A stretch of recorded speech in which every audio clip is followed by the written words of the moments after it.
Hi, everybody. It's me again. Today we have a special interview. We have Pat and Bob Schultz. Did I say well? Yes. All right. Welcome, guys. Welcome. Thank you for being with us.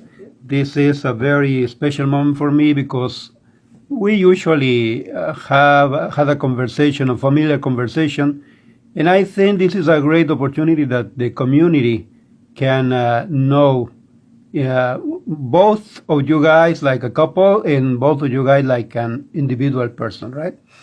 So, who are you? Who are you? Where did you born? When and why? When and how did you meet each other, etc.? Let us know something about you guys. Okay. Well, you want to tell them who you are? I'm Robert Schultz, middle initial E for Eugene, which I hate. Why? Why? And I was born in Fort Morgan, Colorado, 1932. And they have a statue there for me, having been born in this little town. Okay. And we moved to California with my parents in 1936. I was 4 years old. And I'm, Go ahead. And I'm Pat or Patricia Caroline.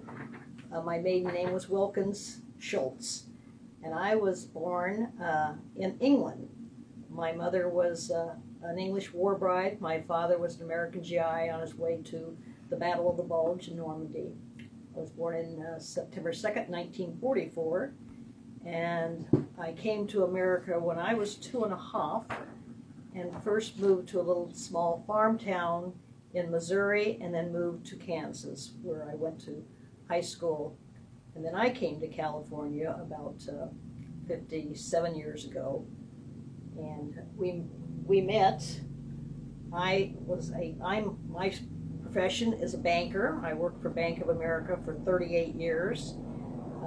And at one of the branches I worked at, I met Bob, my customer. Well, that's very romantic. I checked his bank account first. No. So you never went back to England to live in England? I do have family in England, and Okay. I have been back numerous times. Yeah. Yes. Okay. Yes. All right. Okay. How did you meet? You said in Bank of America, but how was that experience? I'm sure you remember the first day when you met. Meeting him? Yes. Well, he was going to buy a car from a customer, Oh. a German car, a In Mercedes. And I happened to be the only person who had ever met this man, who's usually out of the company. So he came to put up money in the man's account and to verify that he was legitimate. I met his mother at the same time, who was also a customer.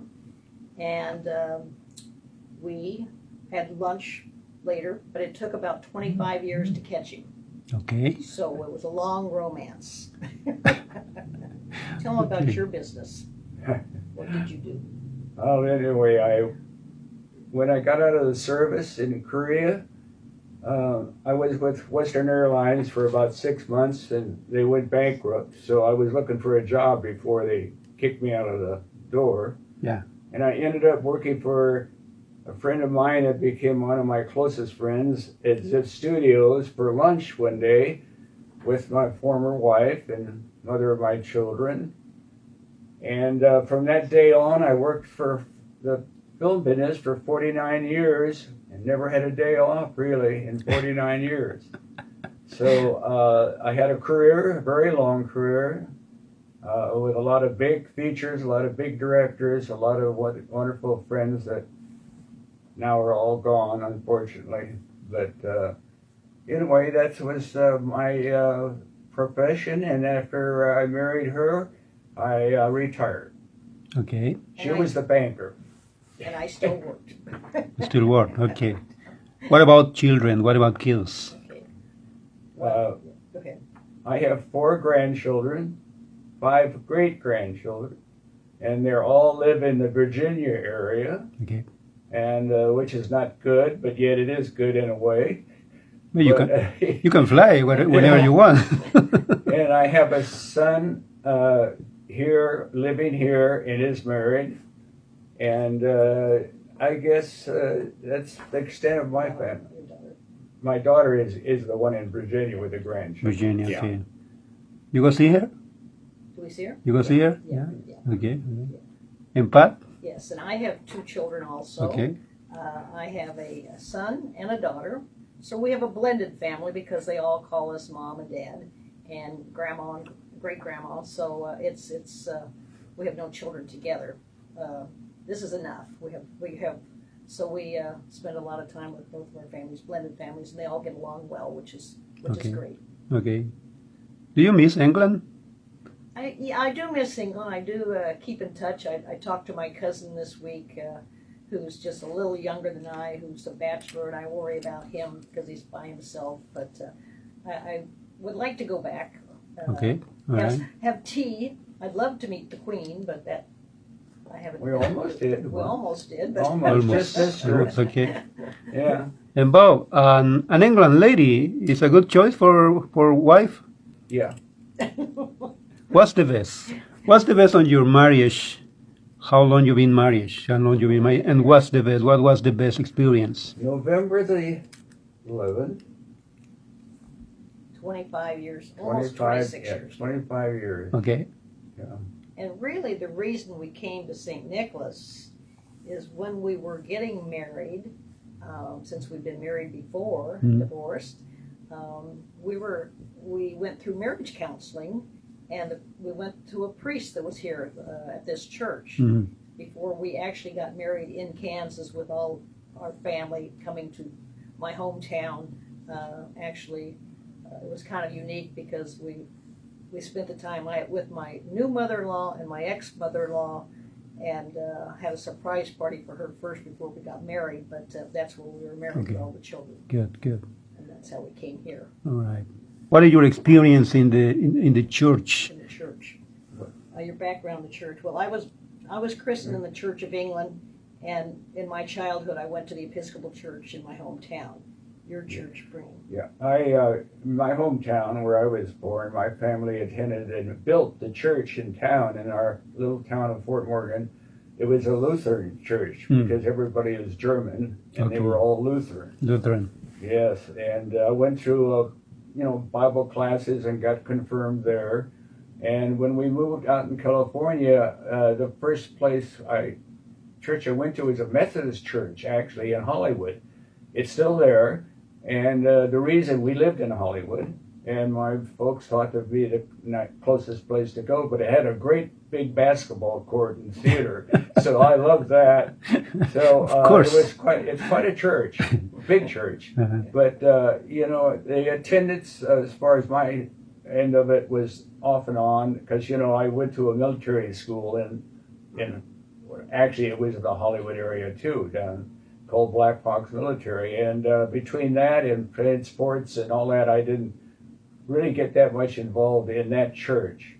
So from there, the next time I got married in the 1950s at the church in Beverly Hills, which is called the All Saints. All Saints. What was it? All Saints. All Saints. All That's Saints. right. I'm trying to remember. I'm sorry. All right. All Saints in Beverly Hills, and it was quite a celebration.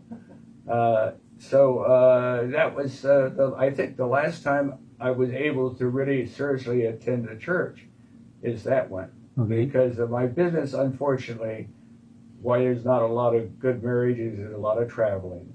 I lived all over the United States, out of a suitcase, on location for 2 months at a time. And so, I did go, though, when I was working a lot in Salt Lake City, Utah. We didn't work on Sundays. Okay. And I went to the Mormon church every time I was there, which I thought was just a spectacular thing. I'd sit way up in the balcony so I could really hear the music from the big choir they had there. And I really enjoyed that. And I would go by myself. And, so I did that. And, That's interesting. yeah. That's very interesting. Yeah. When did you start to attending St. Nicholas? Probably almost 10 years ago. 10 years ago. both of us had more free time, and I hate to say free time, that's Yeah. terrible to say, but we were able to commit. And actually, I really wanted to go to Ash Wednesday service. I felt the need to get back into a church, and I checked a couple churches, made phone calls, and this was the only church that answered the phone that day and told me that there was a service. I immediately came, and we came ever since. So that was a good thing. Okay. You're very active in our parish. Actually, as you can see, Bob has a cross in his chest. Can you explain what is the meaning of your cross? I'm, I guess, very privileged to be one of the lectors. Is that what I would call it? Good. And I get called on to do a reading occasionally. And when I do, Father gave us these little crosses to wear when we do speak. So that's why I have it on. Perfect. And Pat, you were a member of the vestry more than one time, right? Yes. Yep. Yes. It's a good experience for you. A good experience, yeah. And of course, now I'll be helping next week in the church, helping in the office. So with Lynn not being Replacing here, Lynn, exactly. So Okay, me, good. I Good. will be, Yeah. between Sue and I will be here. So What is the most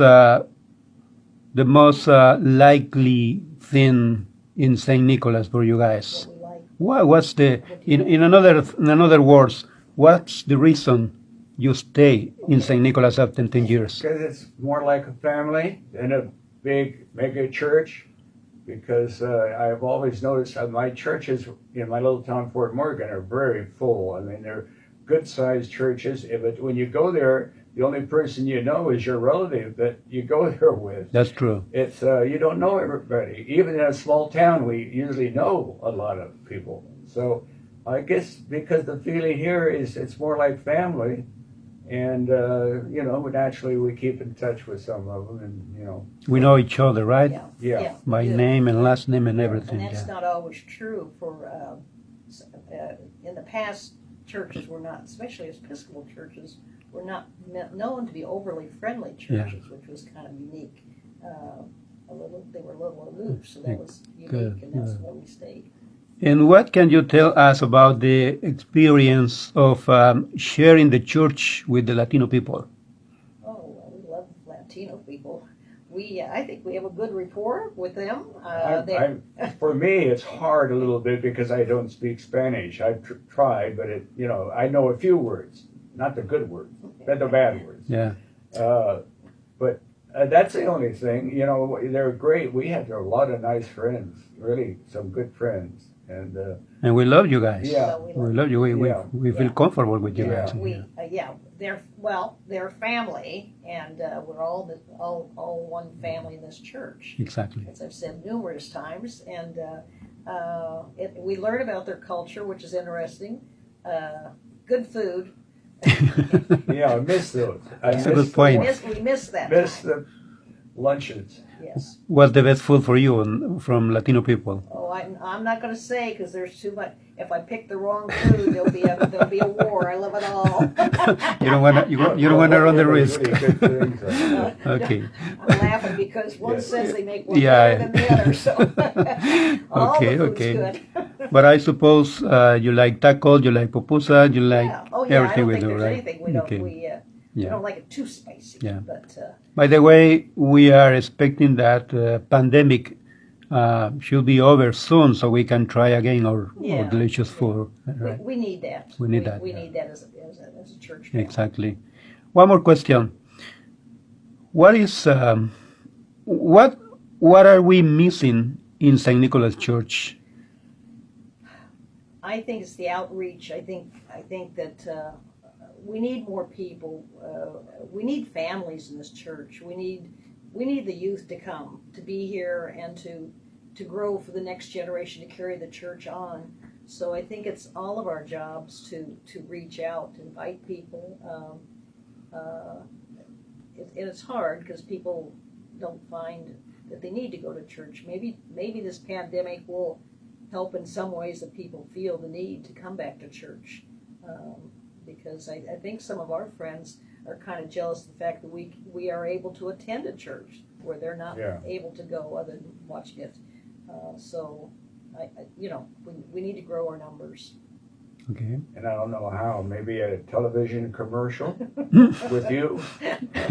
Oh, there. I don't know. I thought about that once. It was kind of a little dream once. I was thinking that if we had the money, I'd make a commercial that would really, they have some nice religious commercials every now and then on television. That when you see them, they really are good and they've hit a tone. So I thought, we could do a commercial and try to just get everybody in, and even if we have to give a free breakfast or something, but get them started, because I think that's what we need. We need to do something, Yeah, exactly. Yeah. Well, that's the reason we are using social media and doing these interviews so that people can know you guys, kind of people. And when people come, exactly, I think we do a good job, but they need to be welcomed. Yeah, we really welcome them being here, and we need to do that with each other too.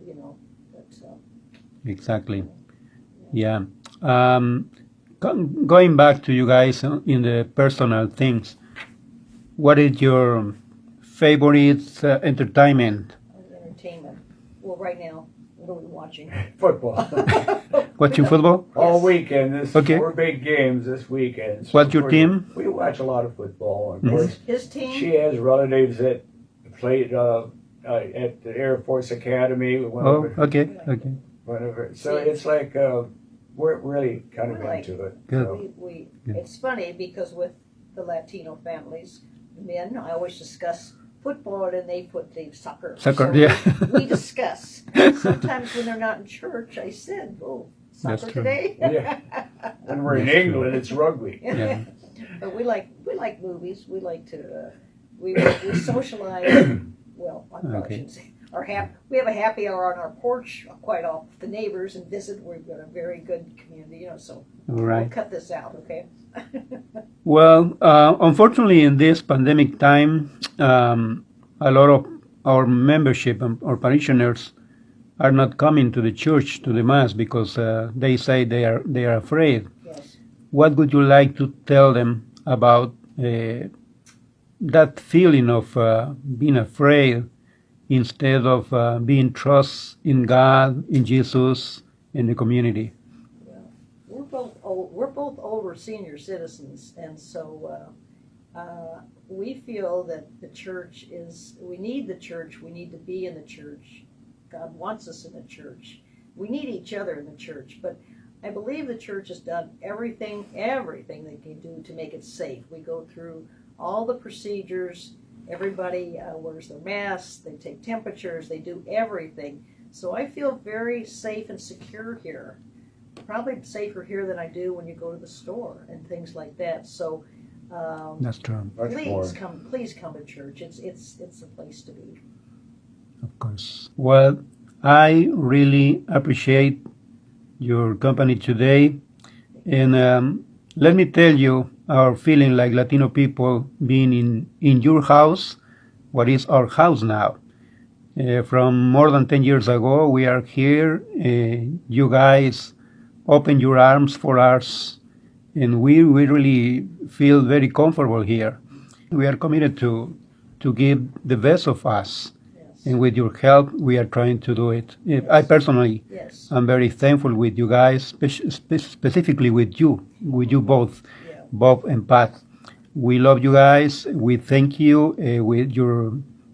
You are very, really great witness of love, of friendship. Thank you. And we thank God for your presence in this community. And we thank God for your family. Thank you for being with us. Hemos estado esta tarde con Bob y Pat Schultz. Ellos son miembros de nuestra comunidad, muy activos. Ustedes han escuchado y como la mayoría de ustedes hablan inglés, pueden entender perfectamente su experiencia dentro de nuestra comunidad. Les agradecemos a ellos y a todos los hermanos de habla inglesa que han abierto sus puertas para tenernos aquí desde hace ya más de 10 años. Thank you so much. God bless you and see you soon. Thank you.